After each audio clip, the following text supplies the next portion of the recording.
I have wasted a lot of money on cheap camping gear, gloves that fell apart, or pants that scratched through, knives that couldn't hold an edge. Every season, the same cycle. Until I stopped. These are the 5 items that ended that cycle for me. Buy ones, cry ones. Items that will last a lifetime and get better with age. At the end of the video, I tell you which one I'd buy first. The answer might surprise you. Let's get into it. So, the first item might surprise you. Gloves. Hestra leather gloves. A Swedish company making gloves since 1936, nearly 90 years. That alone tells you something about the quality. Full grain leather adapts to your hand over time. It molds to your grip in a way synthetic gloves never will. The construction is stitched, not glued, so when a seam eventually wears, you can get them repaired. Hestra even offers their own repair service. For maintenance, wipe clean with a damp cloth, dry away from direct heat, and condition once or twice a year. That's it. Mine are a few years old now. The leather has darkened, it's worn in the right places, and they fit better than the day I bought them. Next up, the cast iron pan. And this connects directly to those non-stick pans I mentioned at the start. Cheap coated pans that scratch through every season. And once the coating scratches, you're cooking with it and it ends up in your food. That's not something I want, especially not in the field. Cast iron is the way to go. Brand really doesn't matter. Lodge, Le Creuset, whatever you can get locally. The material is what counts.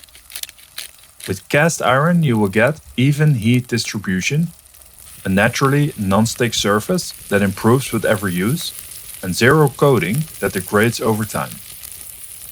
The key with cast iron is seasoning. A layer of polymerized oil bonded to the iron that makes it non-stick and rust resistant. In camp, hot water, stiff brush, and no soap, dry immediately after use, and apply a thin coat of oil. That's the whole routine to keep it in pristine condition. I'll link a detailed seasoning guide in the description for first-time use. Take good care of it and it will last a lifetime. Simple as that. Now for the knife. And if you've been on this channel before, you know this one is coming. This is the Bark River Gunny. This is not a budget knife, but hear me out, because this is exactly the buy once, cry once argument at its clearest. The Gunny is a full-tang bushcraft knife with a 4mm spine. It has CPM 3V steel. This is a tool steel designed for toughness above all else. It resists chipping, handles betoning, and holds an edge under real field conditions really well. CPM 3V is not the hardest steel on the market. It's not meant to be, it's meant to survive. If you drop it, beton it through hardwood, or use it in wet conditions, it will not fail you. Full tang means no hidden weaknesses. The handle skills are replaceable if they ever wear out.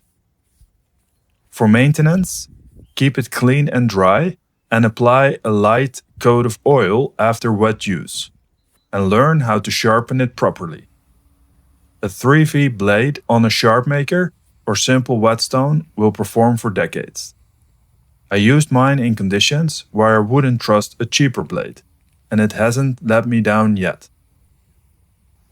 Alright, next up we have the Toaks 1-liter titanium pot. Lifetime gear doesn't have to be expensive or heavy. Titanium doesn't rust, it doesn't corrode, it doesn't react with food or water.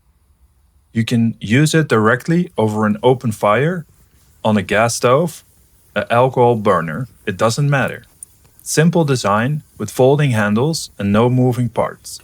No coating to scratch off. Maintenance is basically zero. Wash it, dry it, store it. You'll get heat discoloration on the outside over time, and that's normal, it doesn't affect anything. It's the least exciting item on the list. It's also the one I reach for every single trip without thinking twice. If you're enjoying this content, please hit subscribe. I drop new outdoor and gear content every 2 weeks. Now, the last item on the list, and my personal favorite. And then we have the axe, one of the oldest tools humans ever made. This is the Hultafors H 006 SV. Swedish drop-forged head, meaning the steel is shaped under high pressure impact, which aligns the grain structure for maximum strength. Fundamentally different from cast axe heads, which are more brittle under hard use. The hickory handle is replaceable. If it ever cracks after years of heavy use, you can source a new handle, hang the head, and you're back to a fully functional tool.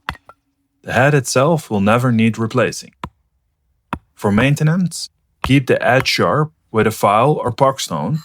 Apply a thin coat of oil on the head to prevent rust. Linseed oil on the wooden handle once a season. Store with the edge guard on. There's something about processing wood with a well-maintained axe that no other camp tool replicates. A sharp, well-kept Hultafors axe will be in your kit long after everything else has been replaced. And now for the bonus item, also the answer to the question from the intro. This is the Light My Fire, Fire Steel and Striker. It's good for around 12,000 strikes before it's done. That's basically a lifetime of campfires. There's no battery, no fuel, no moving parts. It works in the wet, it works in the cold, at altitude. When your lighter eventually fails, and it will, your fire still won't. Practice it at home before you depend on it in the field. So, which item would I buy first, starting from scratch? It's this one. Not a $300 knife, not the axe, but the fire steel. It costs almost nothing, it will last forever, and it builds a skill. Everything else you can add over time, but fire you want it from day one. This lives in my kit permanently. I don't even think about it, it's just always there. So, there you have it. 5 items and 1 philosophy. Buy quality, maintain it properly, and stop spending money on gear that was designed to be replaced. The Hestra gloves, the cast iron pen, the Bark River Gunny, the Toaks pot, and the Hultafors camping axe. Finally, the bonus item, the Light My Fire Fire Steel.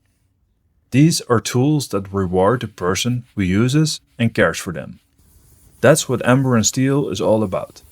Not the most gear, but the right gear. If this was useful and enjoyable, please join and hit subscribe. Links to everything are mentioned in the description below. I hope to see you in the next video.